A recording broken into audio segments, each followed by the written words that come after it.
After this match was supposed to take place a couple of weeks ago, Becky Lynch finally stepped into the ring with Tegan Nox to defend her NXT Women's Championship. But that wasn't the only action we got from the women's division tonight. We also saw Nia Jax take on one of the only women in WWE who can match her for power, Raquel Rodriguez.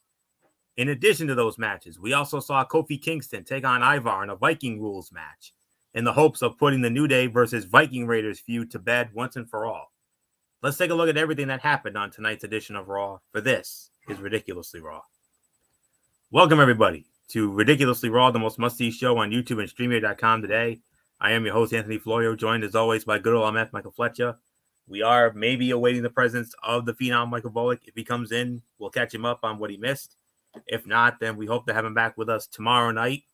Yes, I did say tomorrow night for a very special edition, a special Tuesday night edition of Wednesday Night Madness. I'll have more on that at the end of the show, as always, in our future content. But for right now, let's dive on in.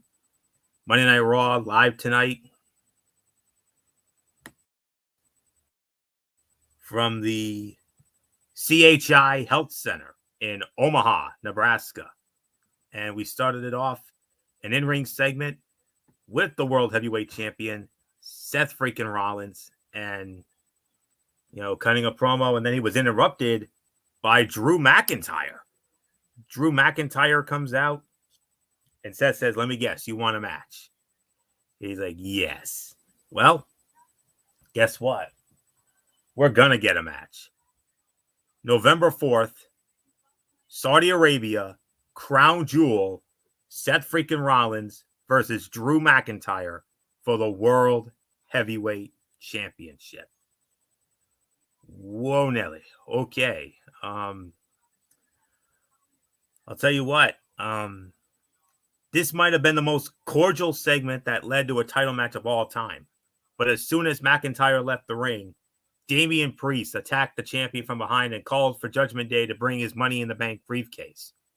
McIntyre grabbed the case from Dominic Mysterio and hit him with it before throwing it back toward the stage. This gave Rollins time to recover and knock the Archer of Infamy out of the ring. Booking the world title match for Crown Jewel and giving us a tease for a Money in the Bank cash-in was a fun way to open the show, especially since it showed that Priest is no longer asking for Rhea Ripley's permission to use his contract. So, great way to start it off. So, MF, I know we usually don't get into the opening segments, but this is one of the rare times I feel like this does need to be addressed. Seth freaking Rollins, Drew McIntyre, World Heavyweight Championship in Saudi Arabia. Whoa. Yeah, this is a great way to start the show. This is a very solid way to start it. And you know what? I got to get a lot of props to WWE and booking because, as you could tell, the desperation of Damian Priest now is very evident. He wants to be the World Heavyweight Champion, and he's not waiting anymore for anybody. I love this because of the fact that this is what the Money in the Bank was entitled for, to guarantee the Money in the Bank holder a shot anytime, any place, anywhere. And he is pretty much laying the groundwork, saying, you know what? He thought about going for it on Saturday, but the Judgment Day is like, no, you're hurt. You're not at 100%. This is not the time. When the time is right, we'll put it all together and we'll do it. This was their moment, and you notice it was Dominic Mysterio and Damian Priest trying to go through it. No Rhea Ripley, no Finn Balor, no JD McDonough. We'll deal with them in a little bit. But this was exactly what it needed it to be. A solid opener, a great way to start the show. And like you said, for us to see Drew McIntyre versus Seth Rollins for the world title in Saudi Arabia, That's a great matchup. And on top of that, like I said, with the win and the new attitude of Drew McIntyre, this could be a very interesting matchup. How are they going to play this out? I don't know, but we'll wait and see how this plays out. But this could be really good. So yeah, nothing more to say. Anthony, it's yours. All right, MF, keep your mic on because you'll be starting off, or you'll be leading off on our first match of the night. Under Viking rules, Ivar squaring off against Kofi Kingston. Ivar wins the Viking rules match, 11 minutes and 10 seconds. MF, another fun and exciting Viking rules match. Yes, another fun and exciting Viking rules match. Of course, we all remember that epic one that they had not too long ago where we were saying that had no business of being anything good. And that was the tag team fight, the Viking Raiders versus the Alpha Academy. And the match was better than expected. This one was not as good as that tag team fight was. However, it was just as good. Solid match. I would give this about a 3 to 3.25 star bout. The outcome was never in doubt. You had to have the Viking. You had to have Ivar win it. If it's under Viking rules, he deserves to win that match. I think it would have been a disservice if Kofi would have won it. But it does add to the storyline that you can continue it. That's no problem there. I enjoyed it. Like I said, solid match. So, Anthony, it's yours. That's about right. I'm leaning more towards the 3.25, to be honest.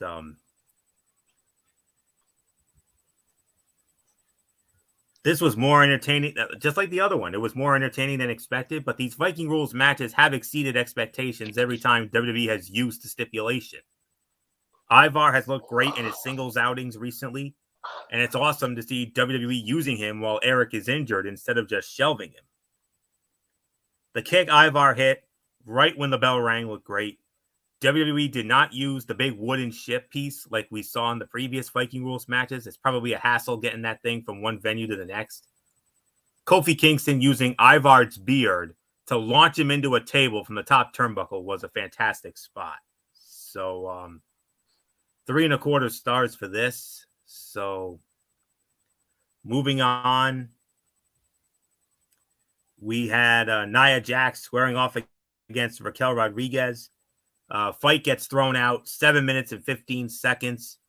Rhea Ripley attacked both women, and then Shayna Baszler comes out. And, well, I mean, I'm not at all surprised that there was not a clean finish to this match. And could they possibly be setting up maybe a 4-way down the line? Yes. For the Women's World Championship. You think so, MF? Saudi Arabia. Definitely can see that. Can see that. Two of the most powerful women in WWE clashed when Jax and Rodriguez met for a match. This comes after weeks of Jax attacking random women on Raw. They wasted no time turning this into a physical bout. They were not going for lockups and headlocks. They were trying to knock each other's head off. One of the most famous spots in a match like this is having the babyface try and fail to pick up the larger heel before lifting them up successfully. They did that in this bout, but the moment he succeeded was with a powerbomb instead of the body slam. That was Raquel. Match was going well until Rhea Ripley attacked Nia Jax to cause a DQ. Shayna Baszler also ended up coming to the ring and ending the segment by nailing Ripley with a knee to the face. And even though this match was between Jax and Rodriguez, Baszler and Ripley stole their thunder a bit at the end by setting up a possible title bout. This is obviously an NA. The way Rodriguez hit the ring post when Jax threw her into it looked great. The knee Baszler hit Ripley with looked nasty. And WWE goes to the DQ well too often. Nothing was settled here. So Jax and Rodriguez will likely have another match at some point. So it's an NA here. But next Monday night, the season premiere of Monday Night Raw, it will be Rhea Ripley versus Shayna Baszler in a renewal of their great rivalry from NXT. So there's something to look forward to right there. So obviously this is an NA. We don't really need to go further into this, MF, unless you want to. But no, well, I'm good.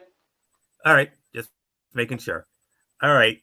Then we had Michael Cole in the ring interviewing the new undisputed WWE Tag Team Champions, main event Jey Uso and the American Nightmare Cody Rhodes, interrupted by the former tag champions in their own right, Sami Zayn and Kevin Owens. Obviously, one of the boys in the truck had a little botcheroo because they played Sami Zayn's heel entrance theme from when he was in the Bloodline and even before the Bloodline. They played his heel theme by mistake, so that was a botcheroo. I knew something was up, but somebody in Creator's getting fired. Yeah, I think so. Yep, and the immortal words of we used the Dickie V accent on this one. Dipsy do botcheroo, baby. So yep. That's all there is to say on that. Normally, if Michael Bullock would have been here, he would have done the Morocco mode. Whoopsie. Yes, because that's a Bullock thing more than anything else. Yeah, the Secrets. Yeah, from the '90s version of Secret Swirl as part of Two Stupid Dogs on the Cartoon Network. Yes, that brings back memories. That was awesome back in the day. But yeah, I guess we could talk about. Oh well, go ahead. Finish your thought first. It did lead to something. It led us to our main event tonight. Cody and Jey with their first defense of their newly won tag team championships against Kevin Owens and Sami Zayn. How's that for a main event, MF? That's a pretty good fight. I was all for it when I heard it. I was like, all right, let's go, let's do this. I'm up for it. Indeed. So I'll sum it up like this. Pretty straightforward segment, but the 4 men involved are all pros, so it was entertaining enough. So if you didn't see Jey and Cody's at the Fastlane press conference, you should go watch it. It was amazing. It was hilarious and so much. Yeah. They were sloshed.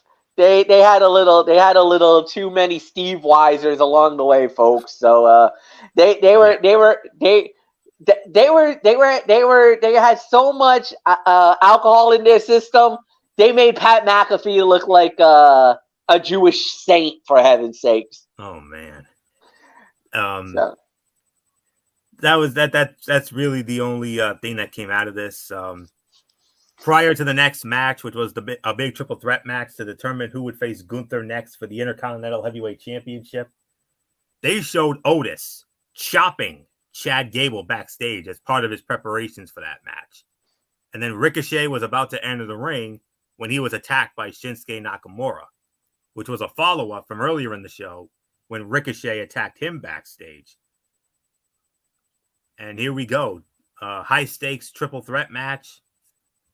As this triple threat match, the winner of this triple threat match would be the next challenger for Gunther and the Intercontinental Heavyweight Championship next Monday night on what is being billed as the season premiere of Monday Night Raw from Oklahoma City, Oklahoma. Big Bronson Reed versus Ricochet versus Chad Gable. And the winner of the match in 9 minutes and 35 seconds. And the next challenger for Gunther and the Intercontinental Heavyweight Championship, Big Bronson Reed. Whoa! MF, can you say be a man fight? Yeah. I mean, Bronson Reed. I mean, obviously, everybody was hoping it would have been Chad Gable. I don't think none of us would have been mad if Ricochet.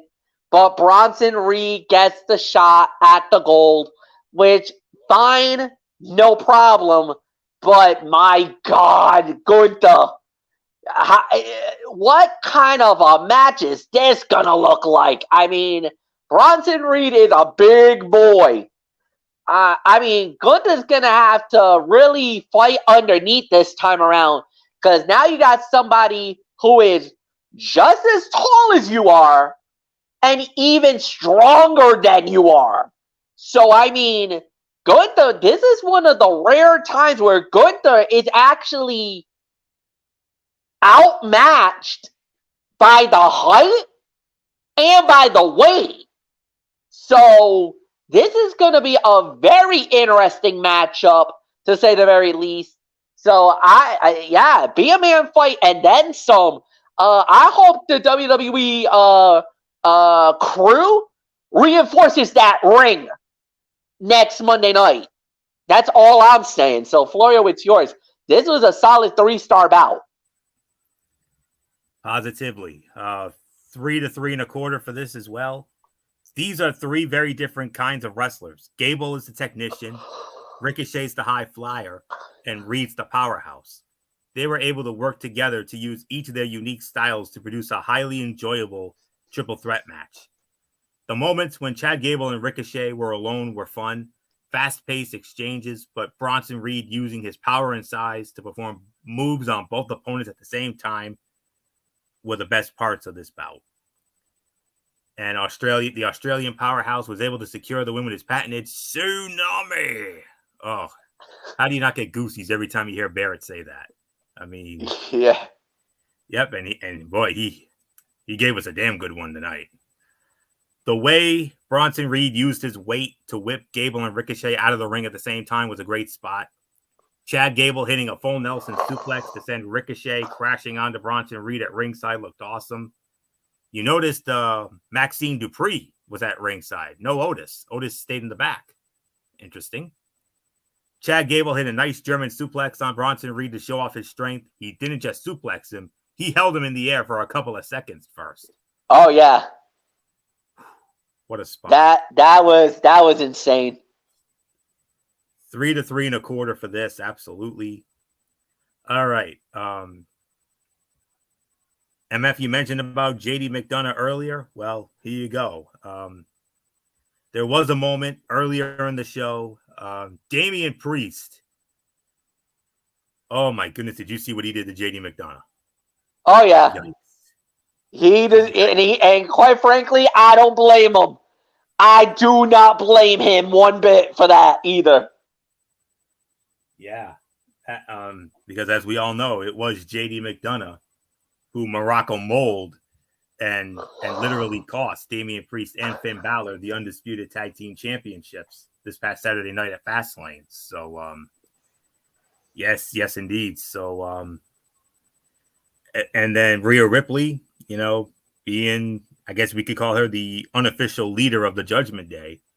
She said, well, first things first, she said that on behalf of Finn and Damian, she invoked their rematch clause. So Balor and Priest will get their rematch for the undisputed tag team championship against the winner of our main event tonight, Cody Rhodes and Jey Uso versus Kevin Owens and Sami Zayn.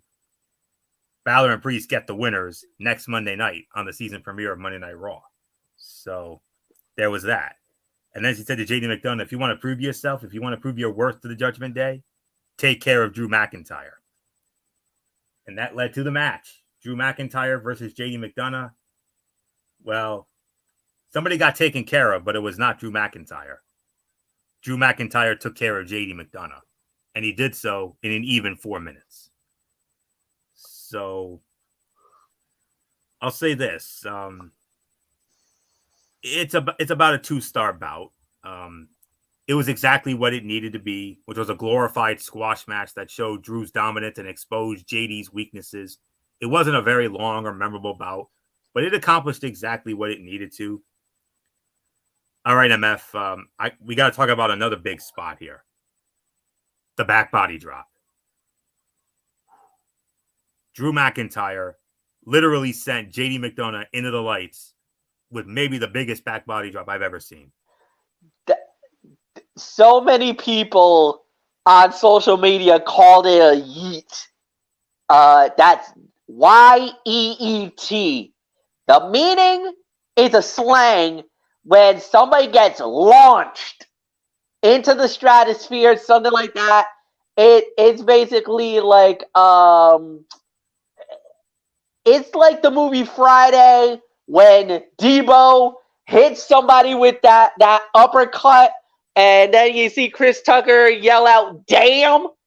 That is exactly how I felt when JD McDonough got launched.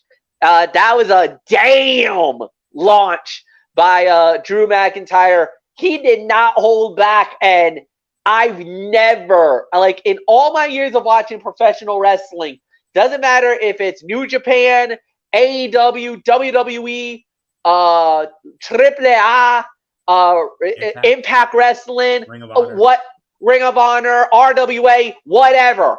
I've never seen a back suplex like that. That was, yeah, I've never seen anything like that. That was an my God type of a back body drop. Like normally I like to do back body drop calls, but even that, I even marveled. I was like, it was my turn oh my God, yeah. I mean, we do the Gorilla and Jesse Whoa, in stereo, and we even do it when it's the other way around. I mean, it's much more fun when it's MF and when it's MF as the lead and me as the analyst. But even on the other side, it's still fun. I mean, when we saw that, and when I yelled out back body drop, and then you just lost your mind on it. I mean, I was like, oh my God, did you see that? I was like, I almost channeled my inner Tony Schiavone, for goodness sakes. Yeah. I mean, I was like, he had to be at least 9-10 feet in the air. And I would have been like, holy smokes. And I'd be like, did you see how high up he was? He was almost touching the lights. But my God. That just, yeah. Go out of your way to see that, man. Poor JD McDonough had a horrible night on that one. I mean, it was bad enough that Damian Priest had him like 7-8 feet in the air in the back. That was even worse what Drew did to him. Yikes, yowza. And the other bullet point, it would have made more sense to have Finn Balor accompany JD McDonough to the ring other than Dominic Mysterio. That was a little nasty. True. But nonetheless, then we had a backstage, a sit-down interview that took place earlier in the day. Wade Barrett sitting down with the newly reunited DIY, Johnny Gargano and Tommaso Ciampa, and they got attacked by Imperium, Ludwig Kaiser, and Giovanni Vinci. Something that we're definitely getting something out of that, no question. And then the match we were waiting for, the battle for the NXT Women's Championship. The champion, the man, Becky Lynch, defending against who I call the rainbow-haired warrior / beauty from Auckland, New Zealand, that being Tegan Knox. Winner of the match, 14.5 minutes, and still the NXT Women's Champion. It is Becky Lynch. MF, outcome never in doubt. We knew Tegan was going to give her fits and then some. She did, but the man, just barely escaped by the skin of her teeth on this one. And now it doesn't get any easier for the man. Now she has to defend in 2 weeks as part of night 1 of Halloween Havoc in a dream match against Lyra Valkyria. Yeah, that's good. That's going to be a heck of a match. So, yeah, look, hats off to Tegan Knox, man. This was supposed to have been a match that was supposed to have been done a long time ago. I believe about almost a month, almost like 2 or 3 weeks ago. This was supposed to have, Actually, it was last week. Last week. So, they held it out, and boy, you know what? We had to wait a week. I think we can honestly say that it was definitely worth the wait, because this was an excellent matchup, a great title fight. Really nothing bad to say one bit. And yeah, hats off to everybody involved in that match. Like you said, that was definitely one of the top fights of the evening. And I'll say about 3.5 stars. There's really nothing more to say. So yeah, nothing more to say. Anthony, it's yours. Yes. Bouts like this can be a breath of fresh air because the performers have to rely on their technical ability more than usual. Both of these women are great at what they do, but you never know how a first-time encounter will go. this was a more than solid match that made Tegan Nox look better than she has in a long time. The man always makes her opponents look good, but Tegan Nox was clearly putting all of her effort into this because she knew this opportunity was her chance to prove her worth on the main roster. After surviving everything Nox had to throw at her, Becky Lynch defeated her to retain her NXT Women's Championship. Becky Lynch posted a picture of the stitches she received on Twitter. If you're squeamish like me, I recommend turning away because it's not easy to look at that kind of thing if it makes you squeamish like it does me. But yikes. And it's nice to see that Tegan Nox's injuries have healed enough to not need those huge knee braces she used to wear. Most definitely the second best fight of the night here. On any other night, this would have been the fight of the night, but this was 3.5 to 3 3/4 of a star. Excellent match. We knew it was going to be good. And we got ourselves a stacked season premiere of Monday Night Raw next week.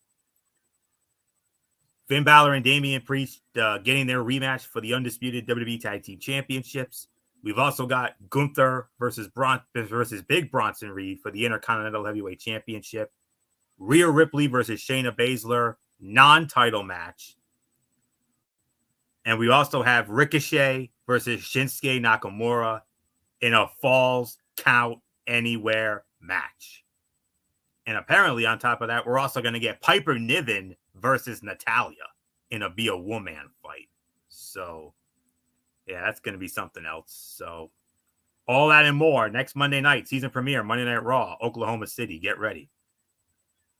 Main event of the evening for the undisputed WWE Tag Team Championship. The champions, the American Nightmare, Cody Rhodes, and main event Jey Uso defending against the challengers and former undisputed tag team champions in their own right, Kevin Owens and Sami Zayn. Winners of the match in 21 minutes and 20 seconds, and still the undisputed WWE Tag Team Champions, Cody Rhodes and Jey Uso. No question about it. This was the fight of the night. As expected, this was a highly entertaining bout. You have four veterans in this bout who have all had experience as part of a tag team, so they could have put on a good match without even trying. Cody Rhodes and Jey Uso were able to get the win, but Cody had a bad landing on the back of his neck when he hit the Cody Cutter. He seemed fine after the match, but that was a scary bump. And you know how Cody has been a man of the people since coming back? The kid that Cody gave his weight belt to before the match looked like he couldn't believe it was happening. That's an effect right there. The exchange of super kicks that Kevin Owens and Jey Uso had was a fun sequence. And it was kind of weird to see Cody Rhodes hit a super kick. But, it is what it is. But nonetheless, excellent match. No question about it. Fight of the night. 4.25 to 4.5 stars. Incredible main event.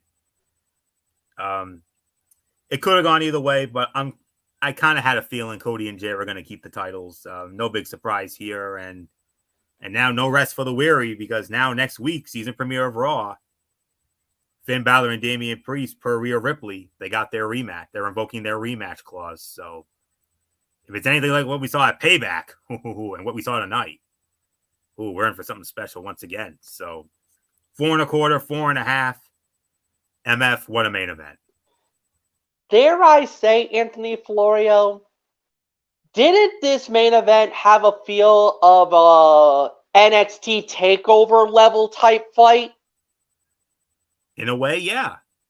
I didn't even think about that, but in a way, now that you mention it, yeah, I suppose. This is why Triple H is now truly 100% praise the Lord in control of creative. Thank you, Endeavor. Thank you, Endeavor, for waking up and opening your eyes. Well, no, it's not that they opened up their eyes and did this. It's that Endeavor knew what they had, because remember, there was still that power struggle between, was it McMahon or was it Triple H? Endeavor comes in, and they're like, no. It goes to Hunter. Good. He gets to run creative. He has the final say on the stuff. Now, you can put your input, McMahon, but Hunter has final say. We want you on the business side. We need you for the television contracts, and that's exactly what your job is going to be. As far as WWE storylines, creative line, and everything else, we now completely give our authority to Triple H. That's why Triple H lost all of the managerial powers so that he can focus on creative. And quite frankly, what we saw tonight is a vision that Triple H has for WWE. And trust me, folks, if tonight's Monday Night Raw is any indication, and hell, I'll even go further, SmackDown, what they had going forward, this TKO deal is going to be a gold mine for WWE and for the fans alike, because now we could rest our heads easy to know that it is Triple H running things for WWE, that he is in creative control now, that we will not have to worry about Vince McMahon sniveling his way into the power again, because his job is simple. He's going to be running the business side. He will not have his hands dipped into that creative control. So anybody who is worried about creative or whatnot, after Endeavor came out and basically with Shamrock Sapp, with the guys from Wrestling Observer, Mike Johnson from PW Insider, Brian Alvarez, and they were all saying the same thing. Triple H is in control of WWE as it controls the storylines and creative stuff. The wrestlers got that memo. We're getting the memo. And now you're seeing the product. You saw the vision of Triple H's WWE here tonight on Monday Night Raw. And it was a thing of beauty. 4.5 stars is the correct rating for the main event. Anthony, I'm going to say it. After all the news that came out, I was like, okay, let me see how this is going to go as far as Monday Night Raw. Other than maybe the one match that got thrown out, which was the Nia Jax fight with Raquel Rodriguez, everything on this show was good to great to amazing. As I said, it had a feel of we were watching an NXT TakeOver event. That's what Monday Night Raw was. This felt like a takeover for 3 hours. And damn it, you nailed it. Tonight, I'm giving it the highest rating we have given Monday Night Raw up to this point. 9 out of 10. The Raw of the year is my rating. Take about Anthony Florio. Congratulations, Monday Night Raw. You pretty much put SmackDown and NXT on notice. So how the hell are we going to top that? I don't know. But damn it to hell. You guys shut it down. You did your business. Take a bow, boys. Ladies and gentlemen, congratulations. To me, the best Raw of the year. 9 out of 10 because it felt like a takeover event. And you know how much we loved the takeover shows. That's exactly how this show went for me. Anthony, it's yours. Wow, I was not expecting that, but all right. Well, I'll be honest. I'm slight disagreement. I'm leaning more towards 8.5, but it was still a very good edition of Monday Night Raw tonight. Um, just give me a moment here.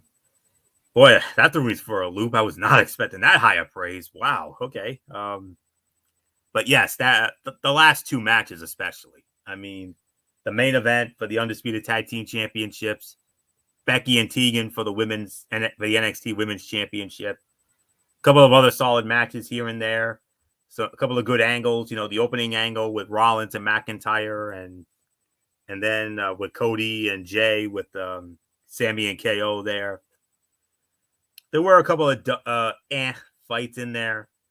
I think 9 might be a little overscoring it, but I do appreciate the high praise, MF. Very much appreciated. 8 to 8.5. I think that's the appropriate rating. The first Raw after a pay-per-view can sometimes be light on the action because WWE spends so much time setting up the next set of feuds. But tonight's show had some really solid wrestling. Becky Lynch versus Tegan Nox, the triple threat with Chad Gable, Bronson Reed, and Ricochet, Ivar versus Kofi Kingston in the Viking Rule match, and the main event tag title bout were all entertaining in different ways. The non-wrestling segments were also strong this week. Several storylines were addressed and advanced, and a few matches were set up for both next week's Raw and Crown Jewel on November 4. All in all, this was a strong week for the Red Brand, with WWE loading up tomorrow's episode of NXT to compete against AEW Dynamite. It looks like we have a great week of professional wrestling ahead of us. What a time to be alive, friends! That's all I can say on that. And especially with what AEW has just thrown at us, a special bonus match that's going to take place before Dynamite even goes on the air as part of a quote-unquote buy-in pre-show tomorrow night. You're giving us a good old MF Michael Fletcher special Be a Man fight with Eddie Kingston versus Minoru Suzuki for the strong open weight and Ring of Honor World Championships. What? Yeah. When I got the message, I melted. I melt down. I was like, why? I was like, wait, what? Are you kidding me? Oh my God. MF special. Yeah. These are your boys. Dude, everybody knows Minoru Suzuki is a dangerous individual. But you put him with one, we know Minoru Suzuki is a certifiable maniac. We know he's a killer. He'll destroy you. He's cut from a different cloth. The thing is, Eddie Kingston is cut from that freaking same cloth of Minoru Suzuki's. So it's not like it's anything different. These are two certifiable maniacs, two idiots that's going to tear each other apart, limb from limb. Blood may be possible, and I'm here for all of the violence tomorrow. Tony Khan decided, let's choose violence to start the show, and I'm like, okay, shut up and take my money. And I get this for free on YouTube in front of the whole world? Oh, Tony Khan. All right, happy birthday, bro. I'm happy for you. And yes, congratulations to your Jacksonville Jaguars for beating the Buffalo Bills on Sunday in London. But come on, Tony. You didn't need to do that to me. You're trying to make you already gave me one. You already made me very happy as a Miami Dolphin fan for what happened on Sunday, but you didn't need to do this for me. Come on, man. You didn't need to do that. I've been trying to forget about yesterday. You just brought it back into my mind. Yeah, thanks. Just wait till Friday. Oh, God. Yeah. Enjoy it. Enjoy it for now. That's all I'm going to say. Enjoy it for now. Mm-hmm. So that's all right. So with that being said, let's get into it. Yeah, I said 8.5 for that. So So yeah, that takes place tomorrow night, 7:30. 7:30 tomorrow night. It won't be just on YouTube. It will also be on Facebook and Twitter or X or whatever you want to call it. X, yep. So YouTube, X, Twitter, X/Twitter, and Facebook. But if you have the AEW page, that's where you'll find it. Indeed, and I'll be watching on YouTube. So yep, so will I. Yep, 7:30. Eddie Kingston, Minoru Suzuki, buy-in, strong open weight, and Ring of Honor World Title both on the line. So, and then of course AEW Dynamite at 8 o'clock on TBS, and going head to head with NXT with their I guess you could say smorgasbord of a show, NXT Takeover level type show for NXT tomorrow night with all those incredible guests. And on top of that, the first 30 minutes of both shows are going to be commercial free. Oh my God. We're talking Monday Night War type stuff here. Yeah. This is literally like Monday Night Wars. This is literally like Monday Night Wars. It can't get here fast enough. The pettiness is absolutely that is all it is. WWE heard AEW was going on Tuesday. They're like, what? Wait, what? What do you mean? Because of Major League playoffs. Oh, really? Okay. We're about to show you why you don't deserve to be on Tuesdays. This is our night. Don't you dare infringe on our territory. And then AEW goes after this, and now they're doing all this. Oh my God, it's about to go down. What? And we're covering, and by the way, a special Tuesday Night Madness episode. We're covering all this tomorrow night, 10:30. MF, Brace Fan 95. Tune in. Yes, program reminder. We'll talk about it more at the end of the show. But Tony's take, it's all yours, bro. Yep, Tony's take indeed, MF, and yes, we're back to normal this week. Impact Wrestling and NXT Level Up. I have a special Tony's take announcement, but that'll come up after this. Impact Wrestling starts it off. Graceland Live in Memphis, Tennessee, and we started it off with a knockouts match. Tasha Steelz squaring off against Killer Kelly, and Tasha Steelz wins the match, 8 minutes and 35 seconds, 2.5, 2 3/4. It was designed to set up Steelz and Purrazzo for a knockouts tag team title match, as the way to get to a tag team title match is to win a singles bout. The match was a good showcase for Kelly, but the ending was the usual distraction into a pin. It did its job, but it could have been a bit more interesting. Then we had a 10-person tag team match. Very unique matchup here. NMF. This was to determine and the winning team, the 5 members of the winning team will face each other in a 5-way match on the next show to determine the number 1 and number 20 entrants in the Call Your Shot gauntlet match at Bound for Glory. Ooh. So very high stakes in this match. Listen to these teams. On one side, you had Dirty Dango, Champagne Singh, Jake Something, Eric Young, and Jordan Grace. On the other side, you had Brian Myers, Mahabali Shira, Kylan King, Jody Threat, and Bully Ray. Winners of the match in 10 minutes and 12 seconds. It was the team of Dirty Dango, Champagne Singh, Jake Something, Eric Young, and Jordan Grace. And this Thursday night on Impact Wrestling, they will meet in a 5-way match. The winner of the match will be the loser of the match. I'm assuming the loser of the match will be the number 1 entrant, and the winner will be the number 20 entrant. 3 stars, 3 3.25. Match was mostly just basic wrestling until everything went nuts at the end. It makes sense that the partners are going to fight at some point, but giving Something the win is a good sign for his future.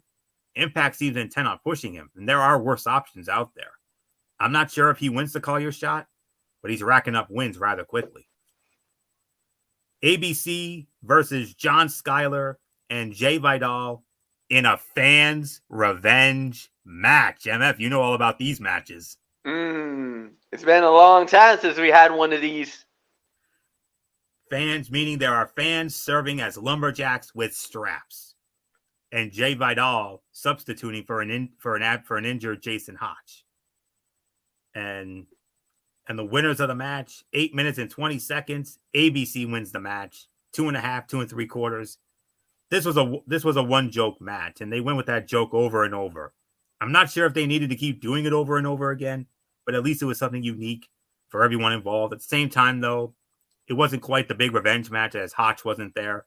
But Hotch is not injured. Hotch became a father recently, so yeah, being with your newborn is a bit more important than any wrestling feud. So and actually, congratulations to Hotch and his lady on the birth of their child. So yeah, very very very very cool.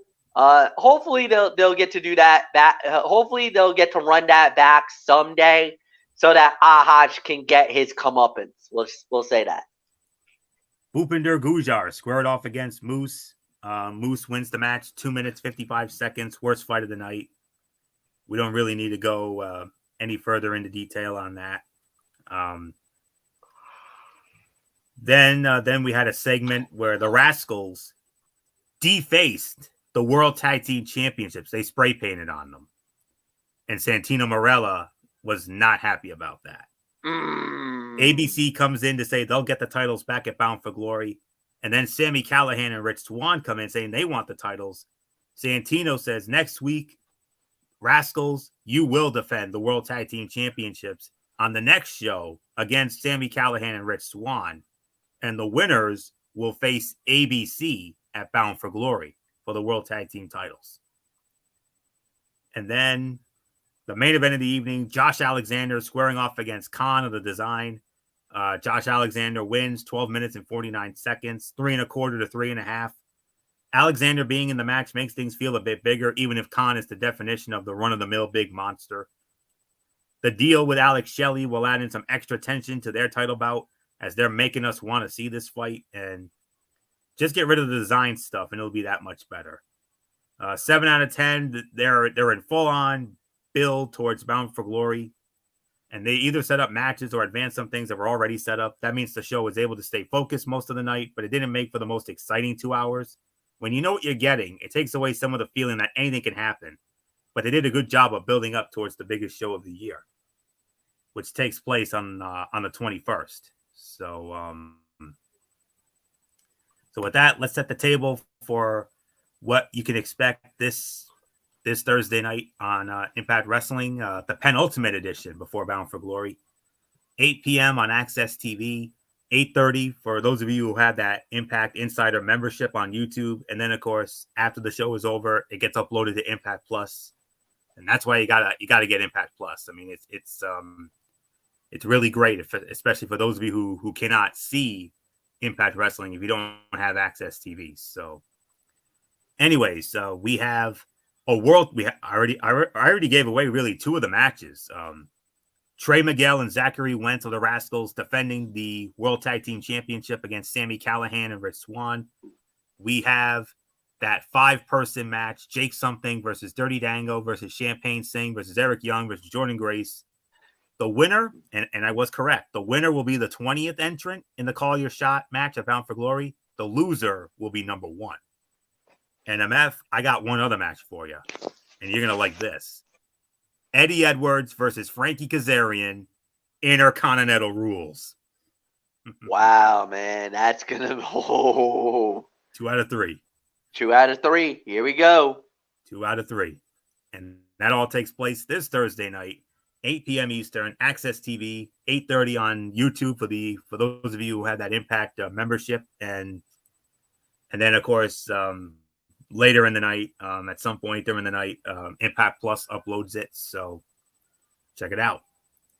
All right. NXT Level Up started it off with a women's tag team match. Kaylani Jordan teaming up with Valentina Feroz. They went up against Tatum Paxley and Izzy Dame. And it was Tatum Paxley and Izzy Dame winning the match, 4 minutes and 33 seconds.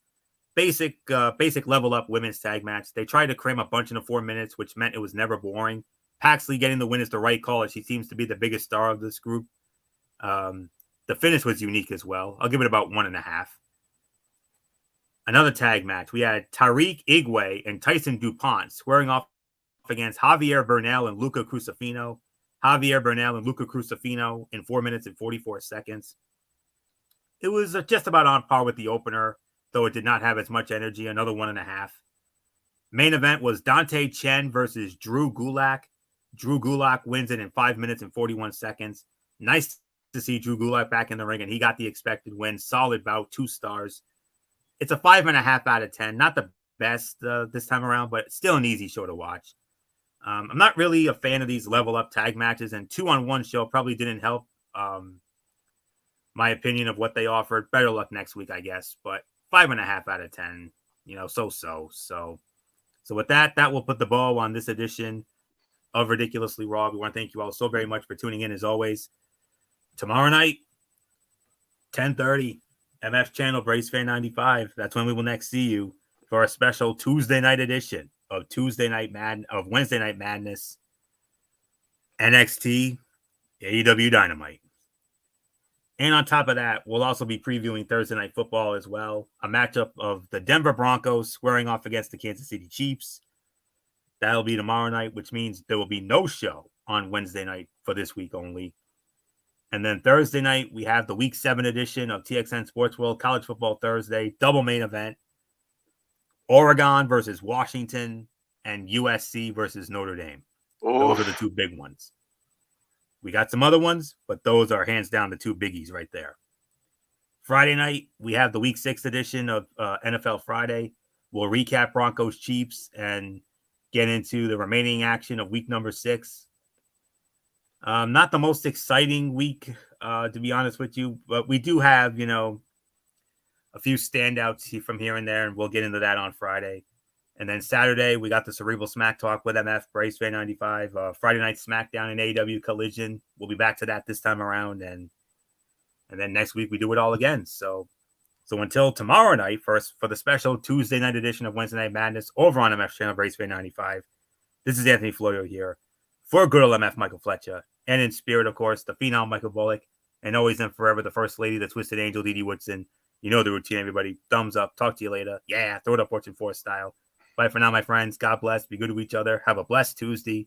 And until tomorrow night, for the special Tuesday Night Madness over on Brace Fan 95, you've been watching Ridiculously Raw right here on the Tone 25 on YouTube and StreamYard.com. And remember, my friends, no matter what anyone tells you beyond anything else, wrestling is indeed actually real. For everybody who has been a part of this one, for now, Anthony Florio, so long, and bye, everybody, bye.